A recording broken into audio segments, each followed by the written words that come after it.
Game is Sparky Safari. So this is the one with the stuffed animals, and you've got 5 players.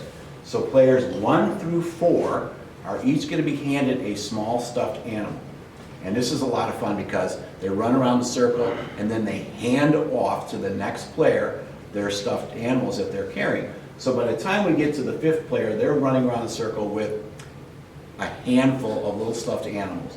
And they run around and they go around their pin, and there's a bucket kind of where that red circle is. And they place their stuffed animals in the bucket, and then the center pin and beanbag are in the middle, and they just grab whatever's left.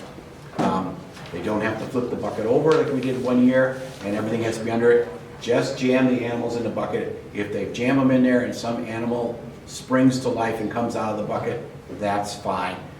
They've already pushed them into the bucket. They can go for the middle pin or the beanbag. Again, we play this twice. First heat girls, next heat boys. So when we have the Division 4, we've only got a handful of players. I honestly can't remember if we played this once or twice. It says it on the addendum sheet, the number of heats and what the points are for each event. So I would suggest that you look at the addendum because it gives us the order of the events. 1 heat for Division 4? Okay. So 1 heat for Division 4, 2 heats for Division 2. All right, any questions on this one? That's my favorite game. Just want to say that out loud. All right, so Pauline says this is her favorite game. We do have some sound effects that we try to play during the games, and this one has got a bunch of animal noises going on when they're playing this one. It's quite humorous. All right, event number 3, the balloon battle. This is a coach participation event. Woo-hoo! All right, so coaches, you're actually going to help hold some little ropes that go across the diagonal lines. And the ropes are there so that the kids can stay in their zone, that triangle, which is your team zone. You have 5 players out there. You can space them anywhere you want in that triangle, preferably in the circle, because if they're way back by their team line, well, they're never going to touch a balloon. So the circle director launches 2 balloons at the center, and these are not big fluffy balloons that take forever to fall to the ground. They're kind of not filled up a lot, so they drop quicker. And it makes the game more exciting because the kids have to pay attention how quick it's happening. And bouncing the balloon off of one of the coaches' heads is encouraged. No extra points, it just makes for better video. So what happens is that there is spiking allowed, and the ropes that are going across the diagonals, you could hit the balloon under the rope. It's just there so that the kids know to not step out of their team triangle area. Each time the balloon hits the ground, it counts as 1 for that team, not a point. It just counts as a hit. And then a line judge will then run and grab that balloon, run back to the center, throw that balloon back up in the air. If the clubber starts hitting that balloon again, and it keeps hitting the ground 5 or 6 times, it doesn't count 5 or 6 against your team. It already hit. It's just that first shot, and then we need to take that balloon and throw it back up in the center. The game is going for, I think, 30 seconds. It's a timed event. At the end, the circle director will count up how many hits. 60 seconds? Wow, that's long. Maybe that's why it was always felt long to me, because I thought it was 30, it was really 60. So what we'll do is, after the 60 seconds, we count the number of hits for each team. The team that has the least number of hits out of all of the heats that we do of this will get the most points, and then the next one down, 2nd place, 3rd place, and so on. So this is a fun one. The kids have a blast in this. Well, they have a blast in all of them. You gonna say something, Dave? Yeah, and also because this is a new venue, we don't know the quirks of that particular building. We did discover that when you opened the back door at Westminster, it would blow all the balloons in one direction. We discovered that by watching the video afterwards. There was a guy who took a phone call for a good 5 minutes, and every balloon was blowing over the other direction, and we didn't discover this until afterwards, and it was just like, okay, well, thank you, God. We do appreciate your sense of humor. We'll see if we can tell the people not to do that. In the LaGrange, if they open the one door, the back door, the corrugated, whatever, the dock door, that would blow things over. So I don't know, if we have that problem, we'll just deal with it. we'll deal with it, and we'll tell you what not to do next year. So again, yeah, it'll be fun to watch. And if you have all your teams in the stands with fans going like this, to be able to blow it the other direction, that might help. All right, so then after Balloon Battle, we are gonna play Sparky In and Out. This is kind of like a TNT or Trek Journey Beanbag Bonanza, except it's not. There's only one beanbag and there's a bucket in the middle. The clubbers line up, or the players line up on the team line. Depending on if it's an odd or even number, decides whether or not they start with a beanbag or not. So it's different between Division 2 and Division 4. So they run out, they place the beanbag in the bucket. By place, that means their hand is over the top of the bucket when they drop the beanbag. They don't have to take their hand and put it all the way to the bottom of the bucket, but we don't want to see them 4 feet away and throwing the beanbag into the bucket. It sounds great and it works great. You'll be disqualified if you try that. We don't like that. We don't think it's fair because some teams, we had one team one year where they had all the boys were the ones that were supposed to be putting the beanbag in the bucket, and boys are really good at throwing things, and the boys were 3 to 5 feet away from the bucket, launching it every time. And well, that team won by 6 or 8 kids compared to the other teams which did it the way that they're supposed to, which is put their hand over the bucket. So just have your kids put the hand over the bucket and let go of the beanbag. Anyway, they let go of the beanbag, they run back to the player on the line, and they tag them. Don't leave the line early. I know sometimes it happens. We do our best not to disqualify Sparkies, so it's not the end of the world. The first heat we want to do where a girl goes in for the pin, next heat a boy. Again, if you can't manage that, that's fine. Warren, you gonna say something? Or? Yeah, I was going to say the best way to enforce this thing about dropping the bag incorrectly is to do it in your own club. Yep. Because expecting them to just pick it up on the day of, they're not going to do it. Yep. So enforce it while you're doing your game time. Yeah, you should be playing these games in game time at your club, and that way your kids will really get the hang of it. All you're doing is playing dodgeball. These games are a blast, and the kids love them. All right, so Sparky In and Out, we good on that? Any questions on that one? No? All right. Rabbit Hunt. All right. So the balls that we use are Nerf balls, and I mean, they're not the Nerf balls that have the hard coating on the outside.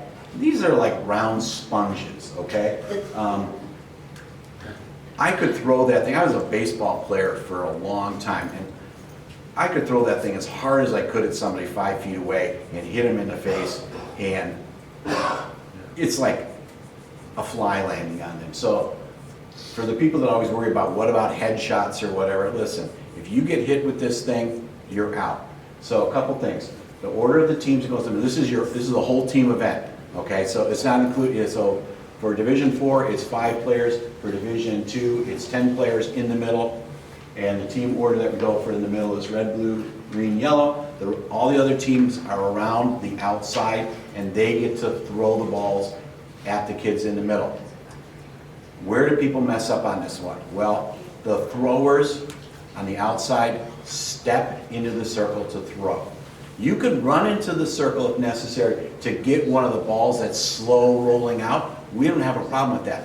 But we watch the throw, we don't watch necessarily the impact. So we watch the whole throw. So we watch the player to make sure as they throw it that both feet are behind the line, and then we watch to see if the ball hits anyone. Now, does it have to hit somebody on the fly? No. A lot of teams roll the balls into the middle.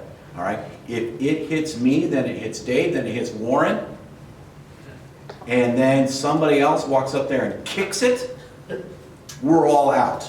And a lot of times you see kids in the middle, they're actually helping the other team and they're kicking the ball out of the circle. Well, they're out. If you touch that ball, you're out. So this game is how many seconds? Is this another minute game or is this a 30-second one? 30 seconds, all right. So, two balls are flying around. At the end of the 30 seconds, we gather all the kids that are still remaining into the middle. The circle director counts them. At the start of the game, the circle director also counts to make sure there's the correct number of players inside the circle. All right? So big thing is that legal throw. They have to be outside the circle when they throw it. Another side note is a lot of kids, they're so busy aiming or wanting to share the ball with somebody else or not share it, and then 15, 20 seconds go by without a ball being thrown. This is a throw the ball as often as you can kind of game. Oh, one other side note. One year I had a child when I was the circle director, and he stood just inside the circle. He was one of the players in the middle. Stood just inside the circle, still as a statue, and nobody got him out. So it really does work. He was looking at me at the circle director like, are you going to tell him I'm here? And I'm like, I'm not going to tell him he's there. I think it's cool that he actually did it. So, all right, we had a question? Division 4 only plays 15 seconds. 15 seconds. Oh, yeah. If we go 30 seconds with Division 4, there's not going to be anybody left. There's less throwers. All right, so again, now it's the team with the most number of players that survived the whole time in there across all of the heats that we have. All right, and they're going to get first place, and then the next team down second and third, so on. One thing to notice, if two teams have an equal number of players that made it to the end, so it's this one and what was the other one? Oh, I'm going brain dead, guys. Well, anyway, if there's a tie, then first and second place points are added together and split in half, and that's how we manage ties. Okay. All right, well, there's another Sparky game. Can't remember. Okay, so the next game after the Rabbit Hunt is the Sparky Train. You're talking about balloon battle. Balloon Battle, that's it. Yeah, okay, so it's, The 3 heats. you guys are really, I think we got some future That's like. the credit for you. Oh, yeah. Your team is starting out with an extra 20 points. No. All right, so. Blacks now. We got blacks just now. So you cut the black No, no more blacks, it's not big enough. All right, so we have the Sparky Train. We use a pool noodle. We did this in years past where the kids had to hold on to the person in front of them. This is the game I commonly refer to as crack the whip. But they're going to hold on to a pool noodle and they're going to run around. So if they come detached from the pool noodle, they're supposed to stop. The line judge is actually going to be inside the circle running with them. We found that's the best way. If the train becomes detached, the line judge is right there to say, stop, stop, stop. Get everybody grabbing back onto the pool noodle and they can continue running. They run one lap around. The anchor on the pool noodle, that's the player that goes in for the pin. All right, they run in for the pin. First heat is girls, second heat boys. We played one time, I believe, for Division 4, right? And then 2 times then for Division 2. All right, any questions on this one? We are flying through this because we've only got one more event after this. Wow. All right. He's fast. Balloon pop. All right. But not easy. You're allowed to be passed by another team. Oh, yes. Stop.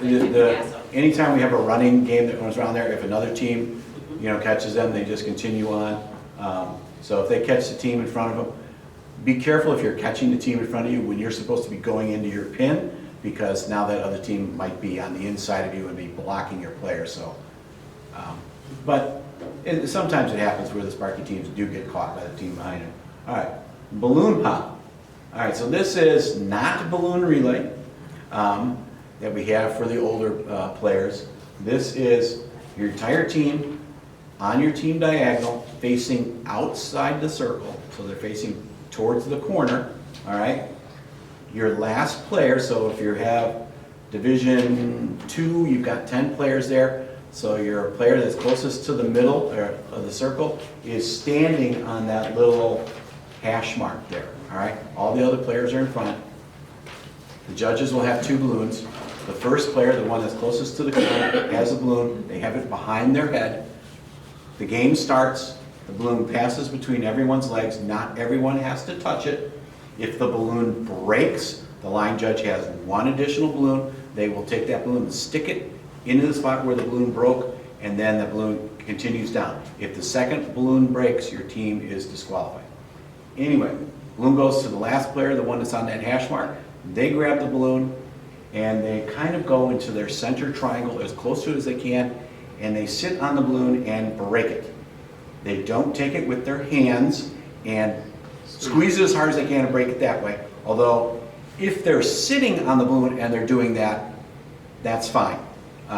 I would caution, this happens every year, it's kind of like America's Funniest Videos, is where a team will set the balloon on the floor and then the clubber will jump into the air to try to land on it, and nothing is hanging out of that balloon. And as they're coming down, they're creating a wind, and the balloon blows away, and they hit with their backside full force on the ground. And I saw one kid do it 3 or 4 times one year. And I don't know if he got a broken tailbone, but I'm sure it hurt. So practice hanging onto the balloon as they're sitting on it. And they can squeeze it with their hand as they're sitting on it. But if we see them do nothing but break the balloon with their hand and their backside isn't on it, yeah, they broke the rules, okay? So, Jay, does the first person have to be all the way out to the corner? no, the first person does not warrant. That's a great question. Now, they can be spaced out however you so desire along that diagonal. And the last person should be where? The last person is on that center, or on that hash line there. In the older kids, that's the front line for the balloon relay. So just be standing on that one. We don't want them any closer to the middle. There's no pin or beanbag in this game. It's the first team to pop their balloon by sitting on it. All right, any questions? Yes. So they can back up one step, just push back, they don't have to turn The popper, you mean? the popper. All they gotta do is, and we, Make it move in the direction of. Yeah, Yeah, just to move towards So, the front. so that triangle there, in the 70s when Sparkorama first started, if you did not pop that balloon in the triangle, you were disqualified. We just don't want you running outside the square and sitting on it in the stands. for your player. Just as long as, just so that, you know, as a line judge and a circle director, we have to be able to watch the game, and that's why we want them more towards the center. Okay. If the balloon starts scooting away from them and they're like off by the circle line where they finally break it, that's fine. I mean, it just makes it easier on us to judge the game if they're closer to that center area. Any other questions on that one? Okay. Well, guess what? That is it for the Sparkorama games. So we're gonna hand it back to Warren, or no? In that last game, does every kid have to touch the balloon? Every child does not have to touch it. Wow, Warren, it's like you've done this game before. No, I just have questions. you do not have to have every one of your players touch it. But it does have to go through everybody. But it has to go through everyone's legs. Occasionally you see some Sparkies, and even the older kids where they turn around and hand the balloon to the person behind them. It didn't go through their legs. So we want it to go through their legs. All right, any other questions? All right, so, All right, again, we're glad that you're here today. This is going to end the Sparkorama section. We do have to close this section out, and then they'll render the video. It'll be posted on our Great Lakes Ministry site, so you can look at it later. And then that is it on Sparkorama. Again, we appreciate you coming out today, and I hope you have a safe drive home. Thank you very much. That's it.